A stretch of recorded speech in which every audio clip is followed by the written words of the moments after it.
मनमोहन सरकार पर संकट, श्रीलंकाई तमिलों के मुद्दे पर डीएमके ने वापस लिया समर्थन। मंगलवार देर रात राष्ट्रपति को सौंपी समर्थन वापसी की चिट्ठी, आज इस्तीफा देंगे डीएमके के सभी मंत्री। आज सुबह 11 बजे पीएम से मिलकर सरकार से इस्तीफा देंगे डीएमके के मंत्री। केंद्र सरकार में डीएमके के 5 मंत्री। कांग्रेस अपील को डीएमके ने किया अनसुना, बालू ने कहा अब बातचीत की गुंजाइश नहीं। डीएमके सांसद इलंगोवान ने कहा समर्थन वापसी के फैसले पर अब पुनर्विचार संभव नहीं।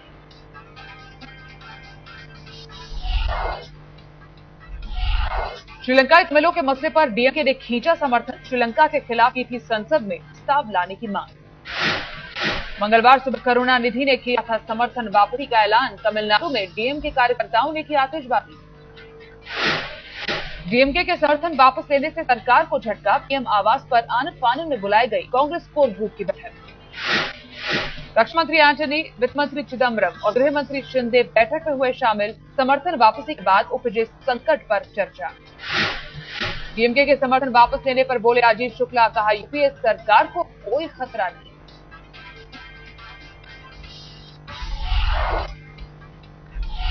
वित्त मंत्री पी चिदम्बरम ने भी कहा सरकार नहीं है कोई खतरा, चलती रहेगी सरकार।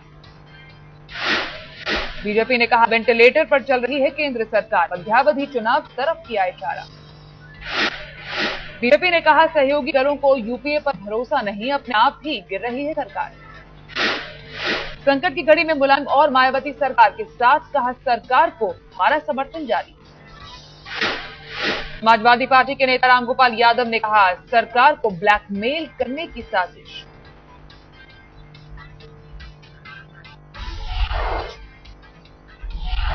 तमिलनाडु की सीएम जयललिता का आरोप, श्रीलंका मुद्दे पर ड्रामा कर रही है डीएमके। मौजूदा लोकसभा में डीएमके के 18 सांसद, समर्थन वापसी के बाद यूपीए 2 की ताकत 227 सांसदों की। बाहर से समर्थन दे रही समाजवादी पार्टी और बीएसपी ने किया साफ, मनमोहन सरकार को जारी रहेगा समर्थन। समाजवादी पार्टी के लोकसभा में 22 और बहुजन समाज पार्टी के 21 सांसद। सरकार को बाहर से आरजेडी और जनता दल सेक्युलर का भी समर्थन, डीएमके के हाथ खींचने पर भी सरकार को खतरा नहीं।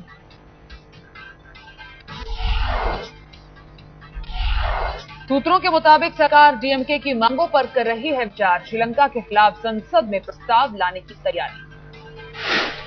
सरकार की कोशिश प्रस्ताव को कुछ इस अंदाज में तैयार किया जाए ताकि भारत और श्रीलंका के रिश्तों पर न पड़े असर। संयुक्त राष्ट्र में भारतीय प्रतिनिधि दिलीप सिन्हा को बुलाया गया दिल्ली, श्रीलंका के खिलाफ अमेरिकी प्रस्ताव पर फॉर्मूला निकालने की कोशिश। ताजा हालात से आईपीएल के लिए आने वाले श्रीलंकाई खिलाड़ियों की सुरक्षा को लेकर उठे सवाल, श्रीलंकाई बोर्ड खिलाड़ियों को चेन्नई में खेलने से रोक सकता है। आईपीएल कमिश्नर राजीव शुक्ला ने कहा श्रीलंकाई खिलाड़ियों को भारत में कोई खतरा नहीं, श्रीलंका क्रिकेट बोर्ड की चिंता बेबुनियाद।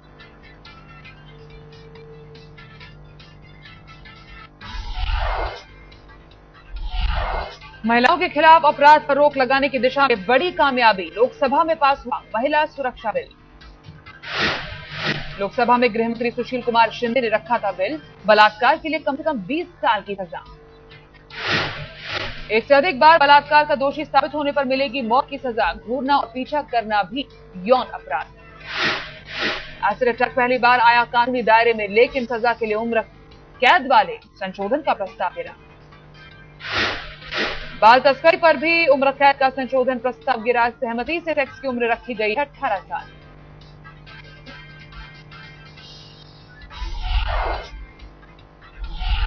कानून का दुरुपयोग रोकने के लिए सख्त प्रावधान, झूठी शिकायत करने पर होगी सजा।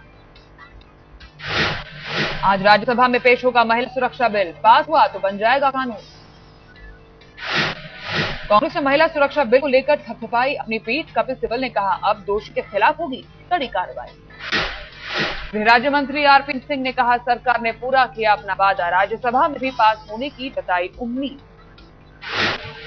महिला सुरक्षा कानून पास होने पर शिंदे ने दिया सोनिया और पीएम को श्रेय, लेकिन अहम मौके पर संसद से गायब थे राहुल।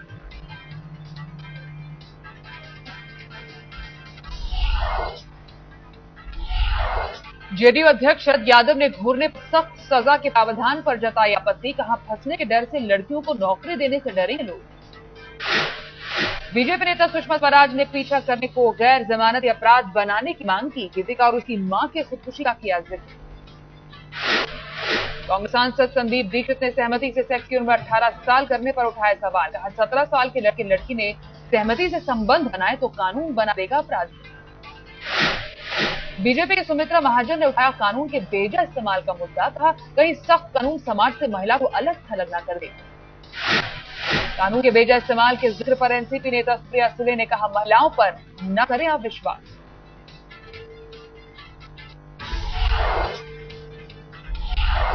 सोनिया गांधी के सपने पर कैबिनेट ने लगाई मुहर। फूड सिक्योरिटी बिल को हरी झंडी।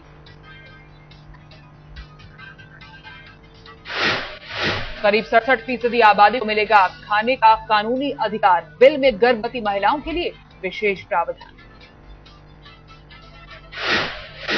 देश की 2/3 आबादी को 3 रुपए चावल और 2 रुपए किलो मिलेगा गेहूं। शुक्रवार को संसद में पेश होगा बिल।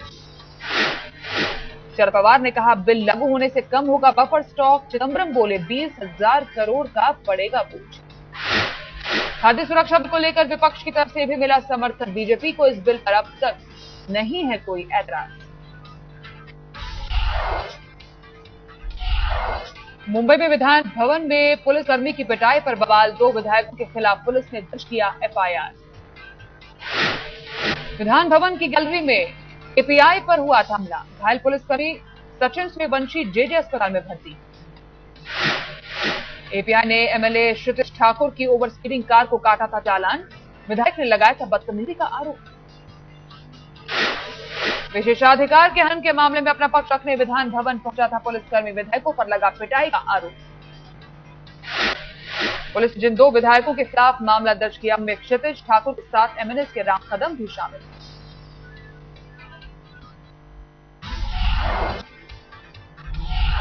घटना पर राज्य के डीजीपी ने जताया कड़ा विरोध। क्राइम ब्रांच को ट्रांसफर किया पूरा मामला।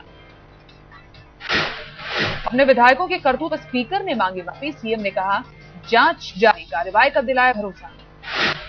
एमएनएल के मुखिया राज ठाकरे का बयान। दोषी विधायकों के खिलाफ होनी चाहिए कड़ी कार्रवाई। होली के नाम पर पानी की बर्बादी से फंसे आसाराम। होली तक महाराष्ट्र में उनके कार्यक्रमों पर बैन। आसाराम के खिलाफ सड़कों पर उतरे एमएनएस के कार्यकर्ता। नाराज लोगों ने फूंका आसाराम का पुतला।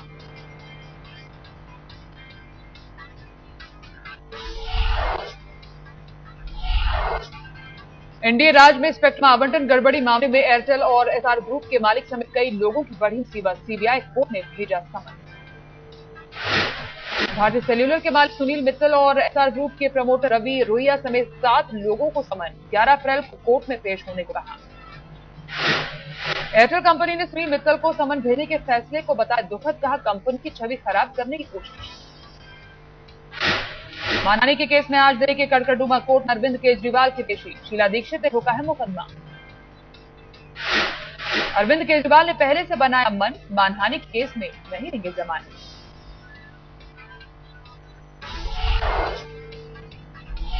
मुख्यमंत्री शीला दीक्षित आज पेश करेंगी दिल्ली सरकार का बजट। राजधानी के लोगों को सीएम से राहत की आस। शीला सरकार का ये आखिरी बजट। चुनाव को देखते हुए मुख्यमंत्री कर सकते हैं कई लोक लुभावनी घोषणाएं। एमसीडी में बीजेपी नेताओं पर चढ़ा मोदी का रंग। अपने अफसरों को मोदी के भाषण सुनकर सीखने की दी नसीहत।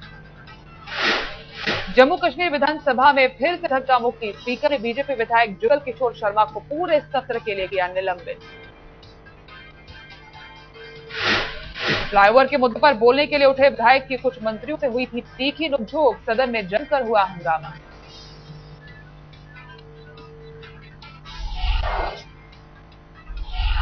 आरक्षण की मांग मनवाने के लिए जाट आरक्षण संघर्ष समिति का नया हथकंडा। मुजफ्फरनगर में दिल्ली की पानी सप्लाई काटी।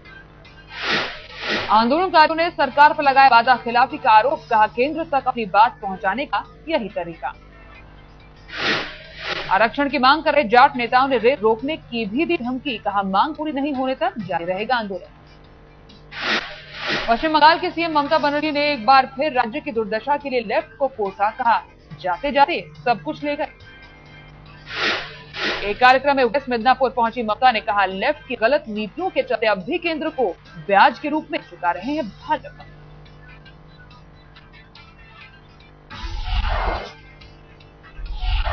आगरा में छेड़खानी से बचने के लिए ब्रिटिश महिला ने होटल की खिड़की से लगाई छलांग, अस्पताल में भर्ती कराया गया। आरोपी मालिक पुलिस की गिरफ्त में 25 साल की महिला का बयान, कमरे में घुसने की कर रहा था कोशिश। पुलिस मुताबिक होटल का मालिक कर रहा था ब्रिटिश महिला को परेशान, डर की वजह से लगाई छलांग। ब्रिटेन के उच्चायुक्त ने आगरा की घटना पर जताई चिंता, कहा पुलिस तेजी से करे मामले की जांच। राष्ट्रीय महिला आयोग के अध्यक्ष ममता शर्मा ने कहा टूरिस्टों के साथ ऐसे हादसे दुखद, यूपी में कानून व्यवस्था पर भी उठाए सवाल।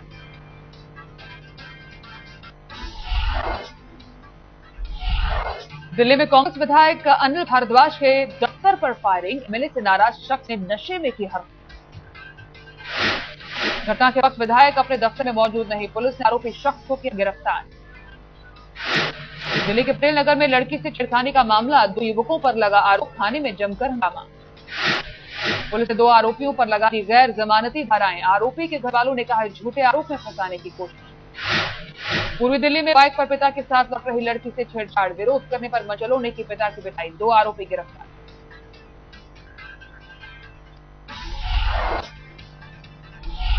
दिल्ली से सटे गाजियाबाद में नाबालिग लड़की को अगवा कर गैंगरेप, 2 लड़कों पर लगा आरोप। लड़की का आरोप, मामले की शिकायत लेकर थाने पहुंचने पर पुलिस वालों ने दुत्कार कर भगा दिया।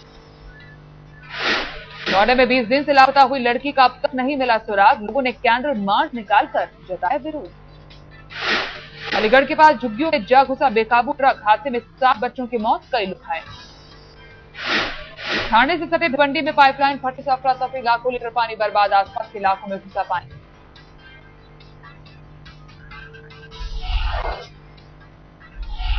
ऑस्ट्रेलिया के खिलाफ दिल्ली में होने वाली आखिरी टेस्ट के लिए सुरेश रैना टीम में शामिल, शिखर धवन की चोट के कारण मिला मौका। चयनकर्ताओं ने पहले गौतम गंभीर को चुना था, लेकिन जॉन्डिस के कारण टीम में नहीं हुआ गंभीर का चयन। शिखर धवन के बाएं हाथ में फ्रैक्चर, मोहाली टेस्ट में फील्डिंग के दौरान लगी थी चोट, 6 हफ्तों के लिए टीम से बाहर रहेंगे। शुक्रवार से दिल्ली में होने वाले आखिरी टेस्ट के लिए आज से अभ्यास में जुटेगी टीम इंडिया, सीरीज में क्लीन स्वीप पर नजर। 4 टेस्ट मैचों की सीरीज में 3 टेस्ट जीत चुका है भारत, दिल्ली में भी कंगारुओं को धूल चटाने की तैयारी।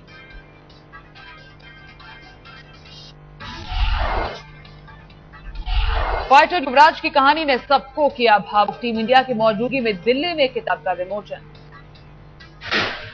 सचिन ने कहा युवराज छोटे भाई की तरह बोले, जब लंदन में मिलने गया तो पत्नी से कहा था मैं नहीं चाहता युवराज से मिलने पर आंसू। सचिन ने कहा वर्ल्ड कप शुरू होने से पहले मैंने युवराज को डिनर पर बुलाया था, क्रिकेट को लेकर हमारे बीच हुई थी लंबी बातचीत। कप्तान धोनी ने भी खोले राज, कहा पहले युवराज को आप बुलाता था, फिर तुम, और अब तू बुलाने लगा हूं। विराट कोहली ने कहा वर्ल्ड कप दौरान मैदान में खांसने पर मैंने पूछा बाजी क्या हुआ, युवराज ने कहा कैंसर है, मैंने समझा वो मजाक कर रहे हैं।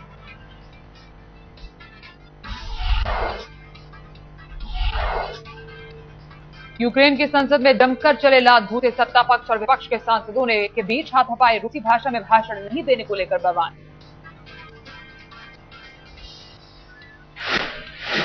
ब्राजील की राजधानी रियो डी जेनेरो के उत्तरी हिस्से पेट्रोपोलिस में बारिश से भारी तबाही, बाढ़ और भूस्खलन में अब तक 17 लोगों की मौत। चीन के पश्चिमोत्तर हिस्से में पहाड़ों पर लगी भीषण आग, आग बुझाने के लिए दमकल के करीब 100 गाड़ियों को करनी पड़ी कड़ी मशक्कत। चीन की राजधानी बीजिंग में तैयार हुई अनोखी इमारत, बिल्डिंग में दिन के किसी भी वक्त रोशनी आने का दावा।